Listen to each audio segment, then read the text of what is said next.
It's time now for Damn Okay, presented by Under Armour. Damn. I'm okay. Damn. I'm okay. Yeah, no, yes. I'm okay. Illegal gambleizing. Oh, baby. I am Chris Simms. I'm okay. Damn. Okay. So the Cardinals could still win the NFC West, but the Rams can as well if they beat the San Francisco 49ers because they hung on to get a victory just yesterday. Came back to get that victory against the Ravens, 20-19, the final score. Damn okay, and this one goes to Odell Beckham Jr. Made a key fourth down catch there at the end of the game. Used his hands perfectly. Reached out, unbelievable. Just barely got the first down. Right. And then next Strong play, hands. I believe it was the next play, Next right? play or 2 plays later was the touchdown the catch. 7-yard touchdown to Odell. Strong hands there, too. I mean, just hands, Yes. got it over the goal line, right, as he was running out of the bounds at the 1-yard line. That was an impressive play. So as the Rams have made all these trades to win now, this one paid off. Without Odell making those plays, they don't win this game. No, you're right. That was a big moment in the football game, no doubt. I mean, Odell, again, I think at least everybody can see. I don't know if Odell Beckham Jr. will ever get back to the form we saw him with the Giants when he was taking over football. But I think we can lay to rest was Odell the problem or was Cleveland the problem? I think we know the answer to that. I mean, Odell can get open and beat man-to-man coverage and still do special things. And I think it's just going to continue to get special in there with the Rams because I think he's just starting to get to a point where he's starting to really understand the offense. I see them putting him in spots every now and then now to go, wait, you're the number one read. We usually give this to Cooper Kupp. You get this play here. So we'll see where it goes from there. But we've seen the star power start to jump out for the Rams over the last few weeks. They're playing good football. I said last week, I know you didn't do the Wednesday podcast with me, but I just went, the Rams got it going. Everything is working. Everything. Running the ball, defense is playing good, special teams has got it. But the big question is, I can't believe I'm saying this because I didn't think I was going to be saying this after the first 8 weeks of the year. It is Matthew Stafford. S. Herbert says hi from the UK. Yeah. Hello. Can Stafford be relied upon in the playoffs? I don't know. I don't know. Again, I think you and I talked about this last Monday about the pressure of expectations. And it's not Detroit, and it's just not free-flowing, and, hey, I threw for 475, but we lost. So what? I still did awesome. It's a different mindset. There's a different pressure that you have to get used to playing quarterback for a team like the Rams, where, you come into town every week, people go, it's the f***ing Rams. They've been good for the last 5 years. They went to a Super Bowl, went toe-to-toe with the Patriots, almost beat them. So teams are ready for them. And then we as fans and media expect him to play well too because we go with weapons. McVay he's got to play well. He's dropping the ball. I don't know. The pick six was fucking horrible. The next interception to Odell Beckham Jr., he was triple covered. He just threw it. How many times have we seen that in the last few weeks where they call the post route and he just goes, I'm fucking throwing it. I don't care. There's 7 guys there and the hot dog vendor are there. I'm throwing it. Doesn't matter. And that, to me, I just go, what? Now, I will give him a lot of credit for being gutsy and bouncing back, But, man, the turnovers got to calm down. They're self-inflicted turnovers, too. They're not like, oh, he's under a lot of pressure and nobody's open and he's got to force the issue. There's no excuse for any of that. There's not. And then even, hey, the first drive of the second half, they drive down the field, right? I think the game was 16-7 at that point, and he fumbles, tries to duck under a sack.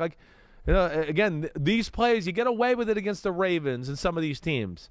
They're not going to get away with it this week against the 49ers or some of the teams they're going to have to play in the NFC playoffs, and he's got to tighten it up for sure. But we did talk about it last week as well. At the end of the game when he needed to make plays, he did it again. I know. He did do that again. He's showing some clutch and some toughness there. And There's he did no do doubt. that in Detroit. And he's got so many fourth-quarter comebacks. You're not going to get away. You're not going to beat Green Bay and Green Bay if you do that, and you spot them, an 11-point lead with Aaron Rodgers and company. It's just going to be too tough. Or the Tampa Bay Buccaneers or one of those football teams. That's where I worry about it, and that's really my only question about the Rams football team right now. The only one.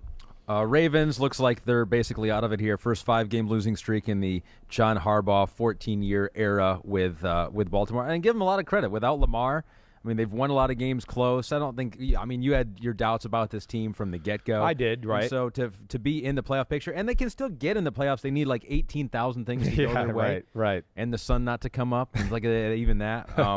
So they're probably out, but I don't think they were probably a playoff team, and especially without Lamar.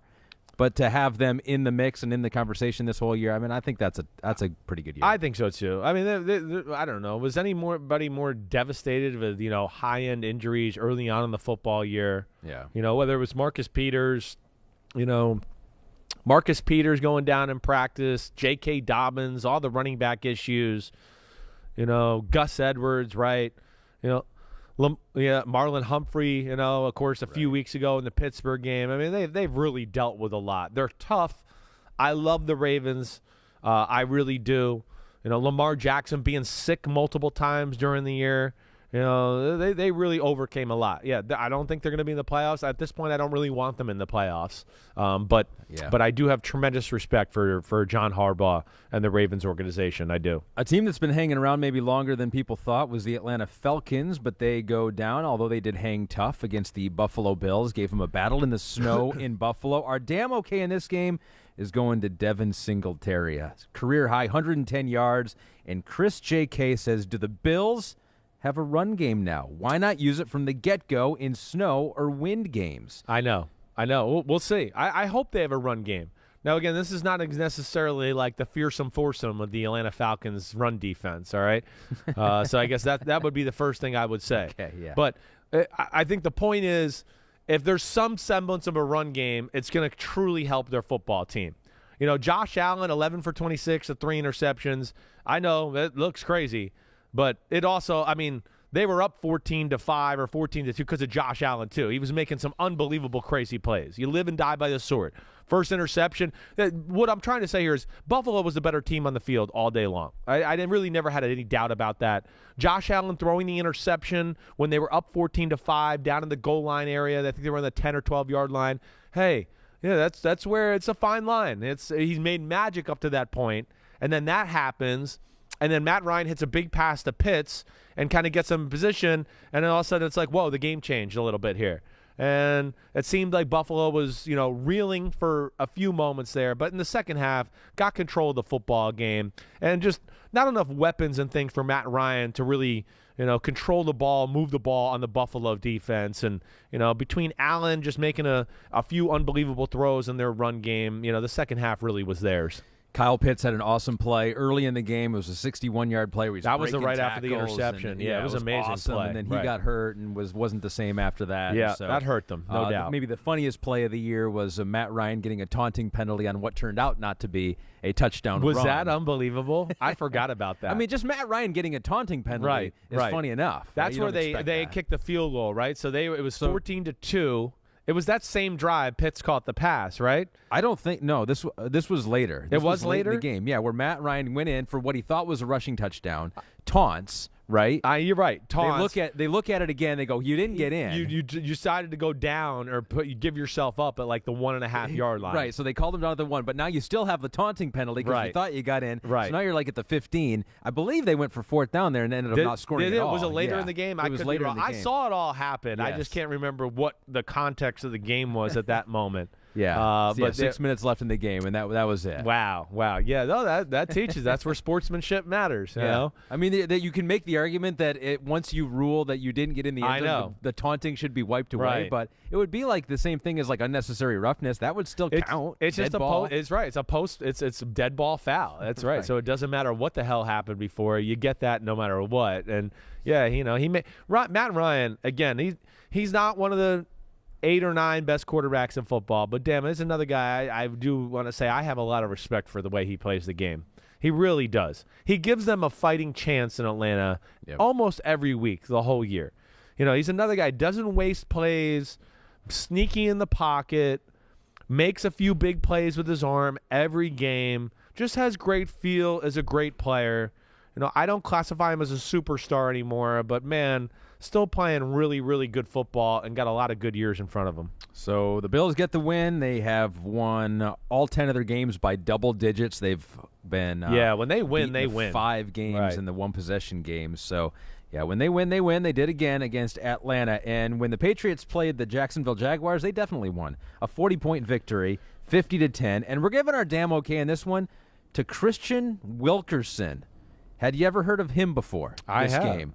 2020 undrafted free agent. Yeah, I know. Entered the game with 9 offensive snaps over 2 seasons, and then comes in this game, 4 catches, 42 yards, 2 touchdowns on 60 snaps, playing because N'Keal Harry was a healthy scratch. He's in the doghouse. I guess for some of the things he did last week, dropped the pass, that would have gave them a big first down last week at one point. I don't know what else he did, to put himself in that position. But, come on.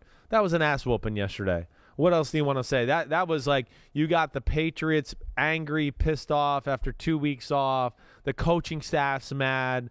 They were going to put it to whoever they were playing yesterday. They're going to make sure again, too, they got some positive vibes and things to build on here going in the playoffs. Okay, let's get Mac Jones and company feeling good again. Let's get the run game going. I mean, there was never really any point in this football game where there was any doubt at all. No. Trevor Lawrence made a few good throws where you go, ooh, wow, okay, hey. They changed field position. Maybe they'll get a field goal here and keep the game a little competitive. But then, it would be a bad interception a few plays later. End of that drive, the Patriots would go down, score. I mean, the game really fell out of control in a hurry. Yeah, the Patriots scored touchdowns on their first 5 drives. Then on their 6th possession, which was in the second half, they finally got stopped and then picked off Trevor Lawrence for the 3rd time. Yeah, Lawrence had some questionable decisions there. And, Lawrence, we were seeing a little bit, I think, of just – hey, it's a long year, a lot of dysfunction there in Jacksonville. He does a lot of good things. There's no doubt about it. I'd like to see him develop a little more feel within the pocket, and he's got to become a more consistent dead-eye thrower of the football. I know all these rookies miss throws. I get it. Hey, I know we'll talk about the Jets and Zach Wilson. His kryptonite is like throwing balls that are like 4 yards in the flat. He can't hit those. He tries to throw it too soft or too perfectly, But he's great at throwing 20-yard in cuts and 20-yard out routes and all that. Lawrence has got to be more of a machine with some of those intermediate down-the-field throws there to take his game to the next level. And I don't doubt that he'll be able to make that adjustment and do that this offseason. So the Patriots and Bills both win. The AFC East still hanging in the balance. We'll go down to the final game. If the Patriots, they can win the AFC East still. They got the Dolphins, right? Miami, and they need Buffalo to lose to the Jets. Yeah. Probably not going to happen. The Jets have some mojo going right now. They do. And I mean, their offense has a little confidence, but to go up to Buffalo, week 18, it's going to be cold as hell. The Bills want to win the AFC East. The other thing that's going to be interesting here, and excuse me as I burp into the microphone, is I'm almost interested, this is not necessarily going to hold true with this, but just, hey, the seeding and how this all plays out this last week, just who plays who and what happens there. But I expect Buffalo and New England to win next week. I do. I think the Dolphins is a tough matchup for the Patriots are a tough matchup for the Dolphins. But why I'm bringing this up is we could see them play each other the very next week, Buffalo and New England. Oh. That could be the first round. That could be the 4-5 matchup. As it sits right now, that's the way it is. I know, which is I don't think either one of those teams actually want to play each other this early on in the playoffs. They go, you again? Oh, yeah, great. right? Jeez, you know all our tricks. You know everything we like to do, and you know how we coach things, and that's where that would be an uncomfortable matchup for either team. Speaking of the playoffs, the Colts and Raiders trying to get in there. This was a key game for a couple of bubble teams, and our damn okay goes to the winning quarterback, Derek Carr. Tripod 2X says, damn okay, Derek Carr, for having his 29th game-winning drive. He goes kind of an odd stat just because it means he bailed out his crap defenses he had around him for 29 times. But in the fourth quarter, he was 8 for 10, 111 yards, using Hunter Renfrow, finding him for a couple of key crucial plays. One of them a touchdown, one of them got called back and ended up. That was an unbelievable throw and play, though. Great throw. I mean, on a third down, too. Third down, moving in the pocket. I know Derek Carr is not the MVP of the league, but, man, he is such a steadying force for a team that needed it this year. He's been awesome. No doubt. A little bit like the younger version of a Matt Ryan where I go, okay, yeah, he's not a superstar. It's not one of the 5 or 6 or 7 best quarterbacks in football, but he's certainly somewhere between 8 and 14, given on a certain person's list or whatever. I mean, He's clutch. He is. He's shown that really from his first year in the NFL. Second year. I mean, he showed the ability to get the ball late in fourth quarters and move the ball and do that. Yesterday was one of those games where the Raiders were the better team on the field throughout. I never got the sense that, like, the Colts are outplaying the Raiders. I know we got to a point where it was 17-13 Colts, and we go, oh, wow. But, man, even through some of that, I just looked at it and went, Carr had 2 pretty bad interceptions. I mean, the one in the third quarter where he doesn't see Darius Leonard on the crossing route, that was a bad one. I'm blank. Oh, the first one, we're kind of in control of the football game, just threw up a go route. And number 34 of the Rodgers, who I really like on the Colts, comes down with the interception there. But then to battle back from that and kind of take back control of the football game with that clutch drive was a big win. I'm amazed by what the Raiders are doing. The defense has been so much better than I expected. We're seeing a little bit of the run game come alive here as of late. I mean, Rich Bisaccia, Derek Carr, they all deserve a lot of credit for being like a steadying force for a crazy, crazy weird year there in Las Vegas. Yeah, the Raiders can clinch a playoff berth if they get a win versus the Chargers. A win in your end game for both these teams. You can watch it on NBC, Sunday Night Football. Yeah, that's going to be Chris good. Simms on Football Night in America before that. You can watch it all on NBC. So, yeah, and Indianapolis, they can make the playoffs with a win at Jacksonville. The Colts have lost 6 straight at Jacksonville. Really? 6 straight. That's at amazing. Jacksonville. Holy crap. Last win there was 2014, so it wasn't just last year. Wow. You date back until 2014. Wow. So, yeah, they have had some issues there, so that could be a very interesting Week 18 game. No doubt. But the Raiders get the win, and probably not Rich Bisaccia going to be the head coach going into next year unless they make this incredible run. Now we're starting to hear rumors of Jim Harbaugh possibly being a guy there. Oh, please no. They wanted him. I do know they wanted him when he was fired from the 49ers. Right. And I think he was close maybe to going there, but I think he was already too far down the road with Michigan at the time. So it's not surprising that some rumors again. He's certainly capable of being an NFL coach. I mean, there's no doubt about that. I mean, you know me. I don't like Jim Harbaugh, period, as a person or anything. I just don't like him. So, and I like the Colts, so or the Raiders. I do. I like the Raiders, so I don't want to force that upon anybody. But I can understand that. Yeah. All right, I can. I do think. Like, listen, I think I don't understand why Rich Bisaccia is not being a little bit more infused in the conversation, at least for being the head coach. I mean, what's not to like so far? I mean, guy knows how to manage the games, manage situations. The team's played tough. Yesterday, this is where I wanted to get to, and I kind of would drop the ball there as I was explaining. I mean, we talked about this last night. I mean, the Colts really never got any mojo going on the offensive side of the ball. Got to give Gus Bradley some credit, the D coordinator of the Raiders. I mean, the way they're playing. Mm-hmm. They're not extremely talented up front, especially the D tackle position. But, never let Jonathan Taylor and company just totally go off yesterday. In fact, it took the Colts run game a little while to get going.